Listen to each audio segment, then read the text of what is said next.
করে হচ্ছে এখানে না চম্পার থেকে আরম্ভ করে আস্তে আস্তে বুগন আস্তে আস্তে এই যে আমাদের এই পদ্ম স্থলপদ্মতে একটু কুড়ি ফুড়ি এসছে, ওদিকে এই ফুলটা সঙ্গে এই পুঁই শাক সব তো এ হয়েছে, সঙ্গে নয়নতারা, ওদিকে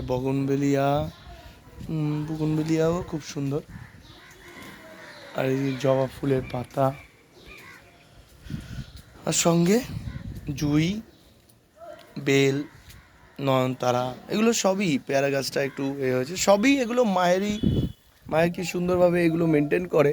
আমি শুধু এনে দিই হয়তো এই রোববার করে বা শনিবার করে একটু ছাদে এসে দিয়ে এইগুলোই আপনাদের দেখাই, কিন্তু টোটালিভাবে এটার সব কিছুই পুরোপুরি মাই সব কিছু যত্ন করে। তাই জন্যেই আজ যখন ফুলগুলো তুলি তখন ভাবি না, মায়ের এগুলো মানে সত্যিই তাই, এত সুন্দর সুন্দরভাবে ফুলগুলো ফুটে ওঠে, তখনই একদম মানে মনটা ভরে ওঠে একদম। তাই এই জন্যেই আপনাদের আজকে শেয়ারটা করলাম, ফুলের কদর শেয়ার করলাম, তাই হচ্ছে ব্যাপার। তাই আমি একটু আপনাদের শেয়ার করলাম।